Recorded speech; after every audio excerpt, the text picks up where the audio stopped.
Hello hi friends, ಇವತ್ತು ನಾವು KE ಅವರ ನಡೆಸುವ ಗ್ರೂಪ್ ಸಿ SDA FDA ಎಕ್ಸಾಮ್ಸ್ಗಳಿಗೆ ಇಂಪಾರ್ಟೆಂಟ್ ಕ್ವಶನ್ಸ್ಗಳನ್ನ ಡಿಸ್ಕಷನ್ ಮಾಡೋಣ. ಈ ಕ್ವಶನ್ಸ್ ಕಡ್ಡಾಯ ಕನ್ನಡಕ್ಕೂ ಮತ್ತು ಕಮ್ಯುನಿಕೇಷನ್ ಪೇಪರ್ಗೂ ನಿಮ್ಗೆ ನಾರ್ಮಲಿ ಯೂಸ್ ಆಗುತ್ತೆ.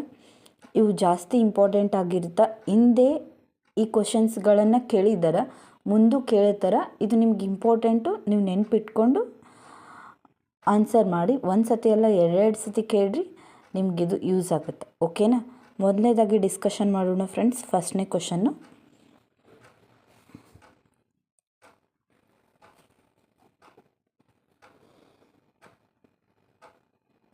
ಕನ್ನಡ ಪದದೊಡನೆ ಸಂಸ್ಕೃತ ಪದ ಸೇರಿ ಸಮಾಸ ಮಾಡಿದರೆ ಅದು ಹರಿಸಮಾಸ. ಕ್ವಶನ್ಸ್ ನೋಡಿ ಫ್ರೆಂಡ್ಸ್. ಕನ್ನಡ ಪದದೊಡನೆ ಸಂಸ್ಕೃತ ಪದ ಸೇರಿ ಸಮಾಸ ಮಾಡಿದರೆ ಅದು ಹರಿಸಮಾಸ. ಓಕೆನಾ ಫ್ರೆಂಡ್ಸ್? ಕನ್ನಡ ಪದ ಮತ್ತು ಸಂಸ್ಕೃತ ಪದ ಸೇರಿ ಅದು ಸಮಾಸ ಆಗಿತ್ತಂದ್ರೆ ಅದು ಯಾವ ಸಮಾಸ ಆಗುತ್ತಂದರೆ ಹರಿಸಮಾಸ ಆಗುತ್ತೆ. ಓಕೆನಾ? ನೆಕ್ಸ್ಟ್ ಕ್ವಶನ್ ನೋಡ್ತಾ ಬನ್ನಿ ಫ್ರೆಂಡ್ಸ್. ಛಂದೋಬುದ್ಧಿ ಎಂಬ ಛಂದಸ್ಸಿನ ಬಗೆಗಿನ ಕೃತಿ ರಚನಾಕಾರರು ಯಾರು? ಛಂದೋಬುದ್ಧಿ ಕೃತಿಯ ರಚನಾಕಾರರು ಯಾರು? ವಂದನೆ ನಾಗವರ್ಮ. ಓಕೆನಾ ಫ್ರೆಂಡ್ಸ್? ನೆಕ್ಸ್ಟ್,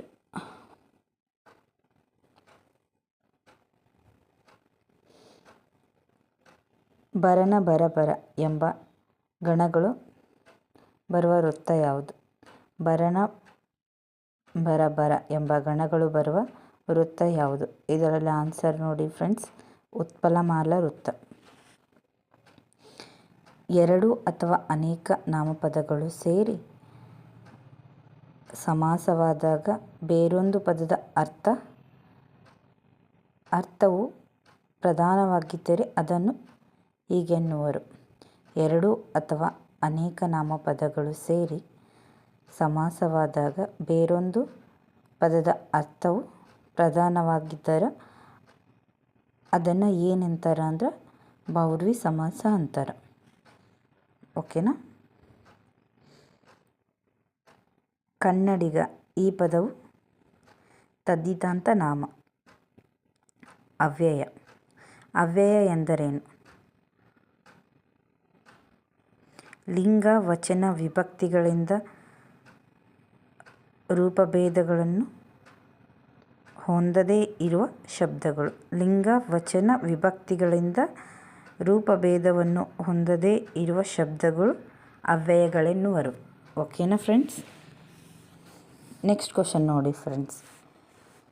ಸಿಂಗಾರರ್ಯನ ಮಿತ್ರವಿಂದ ಗೋವಿಂದ ಎಂಬ ಕನ್ನಡದ ಮೊದಲ ನಾಟಕವು ಈ ನಾಟಕದ ಭಾಷಾಂತರವಾಗಿದೆ. ನೋಡಿ ಫ್ರೆಂಡ್ಸ್, ಕ್ವಶನ್ ಏನಪ್ಪ ಅಂತಂದರೆ ಮಿತ್ರವಿಂದ ನಾಟಕ ಯಾರು ಬರೆದ್ರು ಅನ್ನೋದು ಕ್ವಶನ್ ಅಲ್ಲ.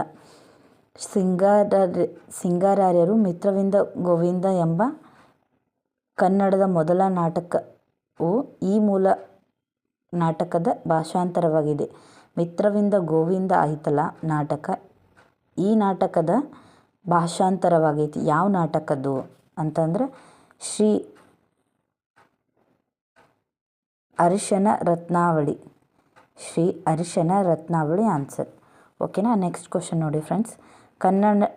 ಕನ್ನಡ ನಾಡಿಗೆ ಕನ್ನಡವೇ ಗತಿ, ಅನ್ಯಥಾ ಶರಣಂ ನಾಸ್ತಿ ಎಂದು ಹೇಳಿದ ಕವಿ. ಉತ್ತರ ನೋಡಿ ಫ್ರೆಂಡ್ಸ್. BM ಶ್ರೀ.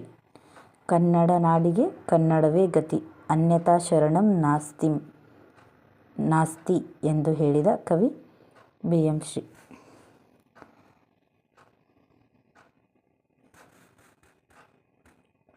ಓಕೆನಾ ಫ್ರೆಂಡ್ಸ್?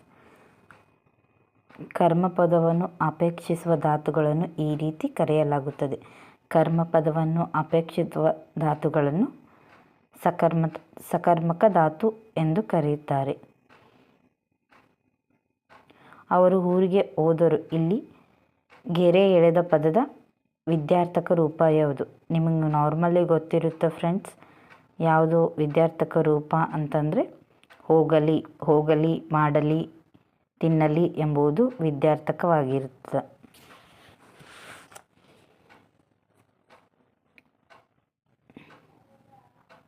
ನೆಕ್ಸ್ಟ್ ಕ್ವಶನ್ ನೋಡಿ ಫ್ರೆಂಡ್ಸ್, ಆದ್ಯಾಹಾರ ಎಂದರೆ ವಾಕ್ಯದಲ್ಲಿ ಬಿಟ್ಟು ಹೋಗದಿರುವ ಪದಗಳನ್ನು ವಾಕ್ಯಾರ್ಥದ ಪೂರ್ಣ. ಆದ್ಯಾಹಾರ ಎಂದ್ರೆ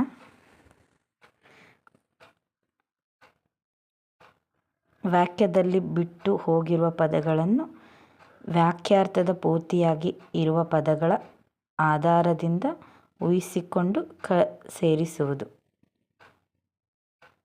ಓಕೆನಾ ಫ್ರೆಂಡ್ಸ್? ತಾನು ಎಂಬುದು ಈ ವ್ಯಾಕರಣಾಂಶಕ್ಕೆ ಉದಾಹರಣೆಯಾಗಿದೆ. ತಾನು ಎಂಬುದು ಯಾವ ವ್ಯಾಕರಣಾಂಶಕ್ಕೆ ಉದಾಹರಣೆಯಾಗಿದೆ? ಪುರುಷಾರ್ಥಕ ಸರ್ವನಾಮ, ಆತ್ಮಾರ್ಥಕ ಸರ್ವನಾಮ, ಪ್ರಶ್ನಾರ್ಥಕ ಸರ್ವನಾಮ, ಭಾವನಾಮ. ತಾನು ಎಂಬುದು ಆತ್ಮಾರ್ಥಕ ಸರ್ವನಾಮ. ಓಕೆನಾ ಫ್ರೆಂಡ್ಸ್? ನೆಕ್ಸ್ಟ್ ನೋಡಿ ಫ್ರೆಂಡ್ಸ್, ಒಂದು ವಿಶೇಷ ವಾಕ್ಯವನ್ನು ಸಾಮಾನ್ಯ ವಾಕ್ಯದಿಂದಾಗಲಿ ಅಥವಾ ಸಾಮಾನ್ಯ ವಾಕ್ಯವನ್ನು ವಿಶೇಷ ವಾಕ್ಯದಿಂದಾಗಲಿ ಸಮರ್ಥನೆ ಮಾಡುವ ಅಲಂಕಾರ ದುಷ್ಟಾಲಂಕಾರವಾಗಿರುತ್ತದೆ. ಪಂಚದ್ರಾವಿಡ ಭಾಷೆಗಳು ಕನ್ನಡ, ತಮಿಳು, ತೆಲುಗು, ಮಲಯಾಳಂ, ತುಳು ಇವು ಪಂಚದ್ರಾವಿಡ ಭಾಷೆಗಳಾಗಿದ್ದಾವೆ ನೋಡಿ ಫ್ರೆಂಡ್ಸ್. ಮತ್ತು ಇನ್ನೊಂದು ಕ್ವಶನ್ ಏನಪ್ಪ ಅಂತಂದ್ರೆ, ವಿಶ್ವೇಶ್ವರಯ್ಯನವರು ತಮ್ಮ ಕೆಲಸವನ್ನು ಆಸಕ್ತಿಯಿಂದ ನಿರ್ವಹಿಸುತ್ತಿದ್ದರು. ಈ ವಾಕ್ಯದಲ್ಲಿ ಬರುವ ವಿಭಕ್ತಿ ಪ್ರತ್ಯಯಗಳು ಈ ಕ್ರಮದಲ್ಲಿವೆ. ಇವಾಗ ಈ ಕ್ವಶನ್ಸು ಭಾಳಷ್ಟು ಕಡೆ ಕೇಳ್ತಿದ್ದಾರೆ ನೋಡಿ ಫ್ರೆಂಡ್ಸ್. ವಿಶ್ವೇಶ್ವರಯ್ಯನವರು ತಮ್ಮ ಕೆಲಸವನ್ನು ಆಸಕ್ತಿಯಿಂದ ನಿರ್ವಹಿಸುತ್ತಿದ್ದರು. ಈ ವಾಕ್ಯದಲ್ಲಿ ಬರುವ ವಿಭಕ್ತಿ ಪ್ರತ್ಯಯಗಳು ಈ ಕ್ರಮದಲ್ಲಿರುವವು. ಇಲ್ಲಿ ನೋಡಿ ಫ್ರೆಂಡ್ಸ್, ಆನ್ಸರ್ ಪ್ರಥಮ, ದ್ವಿತೀಯ, ತೃತೀಯ. ಪ್ರಥಮ ಉ, ದ್ವಿತೀಯ ಅನ್ನು, ತೃತೀಯ ಇಂದ. ಇಲ್ಲಿದೆ ಅಲ್ಲ ಫ್ರೆಂಡ್ಸ್, ಅನ್ನು ಕೆಲಸವನ್ನು, ಆಸಕ್ತಿಯಿಂದ, ವಿಶ್ವೇಶ್ವರಯ್ಯನವರು, ಉ ಅನ್ನು ಇಂದ. ಓಕೆನಾ ಫ್ರೆಂಡ್ಸ್? ಅವನು ಬರಲಿಲ್ಲ, ಆದ್ದರಿಂದ ನಾನು ಬರಲಿಲ್ಲ. ಇಲ್ಲಿ ಗೆರೆ ಎಳೆದಿರುವ ಪದವು ಸಂಭವನಾರ್ಥಕ ಅವ್ಯಯವಾಗಿದೆ ಫ್ರೆಂಡ್ಸ್. ಓಕೆನಾ? ನೆಕ್ಸ್ಟ್ ಕ್ವಶನ್ ನೋಡಿ ಫ್ರೆಂಡ್ಸ್, ಸಂಸ್ಕೃತವನ್ನು ಬಳಸದೆ ಅಚ್ಚ ಕನ್ನಡದಲ್ಲಿ ಕಾವ್ಯವನ್ನು ರಚಿಸಬಹುದೆಂದು ತೋರಿಸಿದ ಕವಿ ಮತ್ತು ಅವನ ಕಾವ್ಯ. ಅಂಡಯ್ಯ ಮತ್ತು ಕಬ್ಬಿಗರ ಕಾವ್ಯಂ. ಓಕೆ, ಅಂಡಯ್ಯನವರು ಸಂಸ್ಕೃತವನ್ನು ಬಳಸದೆ ಅಚ್ಚ ಕನ್ನಡದಲ್ಲಿ ಕಾವ್ಯವನ್ನು ರಚಿಸಬಹುದು ಎಂದು ತೋರಿಸಿದ ಕವಿ. ಅವರು ಬರೆದಿರುವ ಕೃತಿ ಕಬ್ಬಿಗರ ಕಾವ್ಯಂ. ಸನ್ಮಾನ ಈ ಪದ ಈ ಸಂಧಿಗೆ ಉದಾಹರಣೆಯಾಗಿದೆ. ಅನುನಾಸಿಕ ಸಂಧಿ ನೋಡಿ ಫ್ರೆಂಡ್ಸ್. ಈ ಕ್ವಶನ್ನ ಓದ್ಸತಿ ಯಾವುದಪ್ಪ ಅಂತಂದರೆ VA ಎಕ್ಸಾಮಲ್ಲಿ ಕಡ್ಡಾಯ ಕನ್ನಡ ಕೇಳಿದ ಕ್ವಶನ್ ಇದೆ ನೋಡಿ ಫ್ರೆಂಡ್ಸ್. ಸನ್ಮಾನ ಪದ ಕರ್ನಾಟಕ ಕವಿ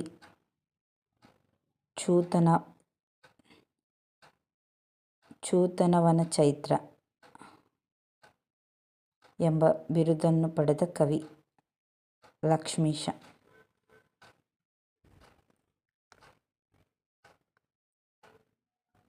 ಪ್ರಕೃತಿ ಭಾವ ಎಂದರೆ ಪ್ರಕೃತಿ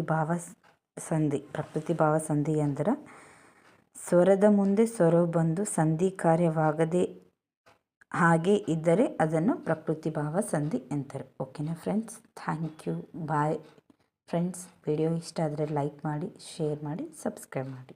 ಓಕೆನಾ?